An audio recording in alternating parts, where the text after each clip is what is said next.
வருடங்களுக்கு முன் இதே நாள் ஜூன் மாதம் 12ஆம் தேதி 2025ஆம் வருடம்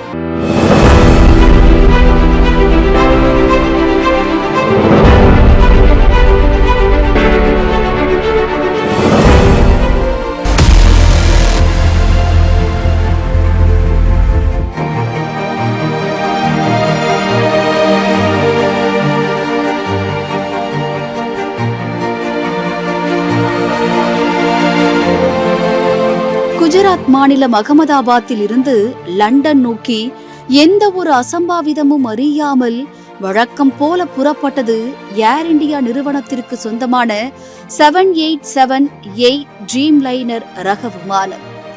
அரசியல் பிரமுகர்கள், தொழிலதிபர்கள், சாமானிய மக்கள், விமானிகள் என தத்தமது கனவுகளுடனும் எதிர்கால திட்டங்களுடனும் மொத்தம் 242 பேர் அந்த விமானத்தில் பயணித்தனர்.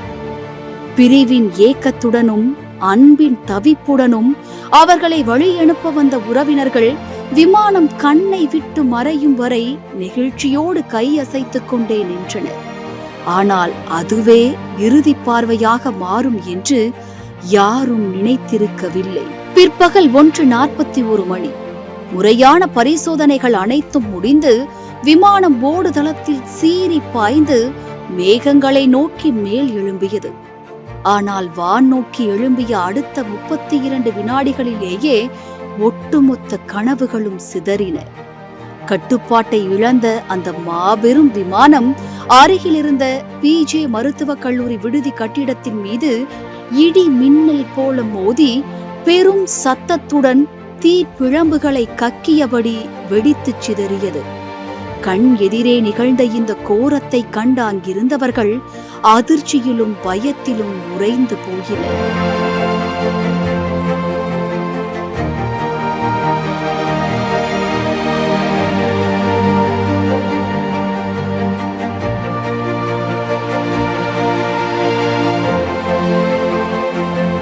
குஜராத்தின் முன்னாள் முதல்வர் விஜய் ரூபானி உள்பட விமானத்தில் பயணித்த 241 பேர், அது மோதிய மருத்துவக் கல்லூரி விடுதியில் இருந்த 19 பேர் என மொத்தம் 260 அப்பாவி உயிர்கள் அந்த தீயில் இரையாகினர்.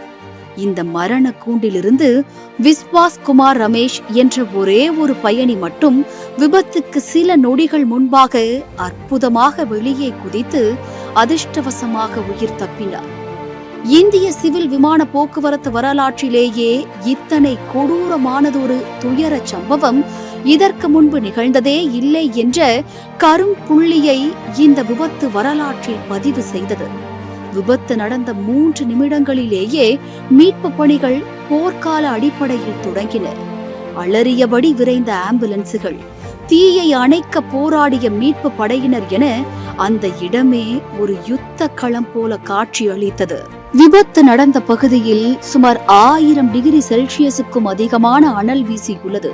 அந்த தீ பிழம்புகளின் நடுவே உள்ளே சிக்கியிருந்த பயணிகளின் மரண அலறல் சத்தமும் இறுதி தவிப்பும் கேட்டதாக விபத்து நடந்த சில நிமிடங்களில் உள்ளே நுழைந்த மீட்பு குழுவினர் இன்றும் கண்ணீருடன் நினைவு கூறுகின்றனர். விமானத்தில் இருந்தவர்களின் உடல்கள் அடையாளம் காண முடியாத அளவுக்கு கருகி போன நிலையிலும் கட்டிடம் தீப்பற்றி எரிந்ததால் உள்ளே சிக்கியிருந்த மற்றவர்களை காப்பாற்ற மீட்பு படையினர் தங்களின் உயிரை பணயம் வைத்து போராடினர். அப்படி போராடி சுமார் 70 பேரின் உயிர்கள் பத்திரமாக மீட்கப்பட்டன.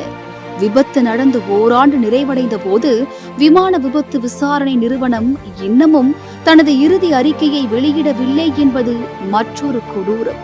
விமானம் டேக் ஆஃப் ஆன 3 வினாடிகளிலேயே அதன் 2 என்ஜின்களுக்கான எரிபொருள் கட்டுப்பாட்டு சுவிட்சுகள் தானாகவே ரன் நிலையிலிருந்து கட் ஆஃப் நிலைக்கு மாறியதே இந்த விபத்துக்கு காரணம் என முதற்கட்ட விசாரணையில் கண்டறியப்பட்டது. இது விமானிகளின் கவனக்குறைவால் நடந்த தவறா அல்லது விமானத்தின் மின்சார தொழில்நுட்ப கோளாறா என்ற இறுதி உண்மை விரைவில் வெளியாகவிருக்கும் அந்த அறிக்கையில்தான் தெரிய வரும். இதனிடையே இந்த விபத்தில் உயிரிழந்த முன்னாள் முதல்வர் விஜய் ரூபானியின் மகள் இடைக்கால இழப்பீட்டை ஏற்கும் போது குடும்பங்களின் சட்டப்பூர்வ உரிமைகளை விட்டுக் கொடுக்குமாறு ஏர் இந்தியா கட்டாயப்படுத்துவதாக புகார் அளித்தார். மேலும் இன்னும் பல குடும்பங்களுக்கு இழப்பீடு சென்று சேரவில்லை என்றும் கூறப்படுகிறது. அதே நேரம் இது குறித்து விளக்கம் அளித்துள்ள ஏர் இந்தியா நிறுவனம் இழப்பீடு வழங்க ஏர் இந்தியா யாரையும் கட்டாயப்படுத்தவில்லை என்று தெரிவித்துள்ளது. இதுவரை பாதிக்கப்பட்ட 96% குடும்பங்களுக்கு இழப்பீடு வழங்கப்பட்டுள்ளதாகவும் ஏர் இந்தியா தெரிவித்துள்ளது.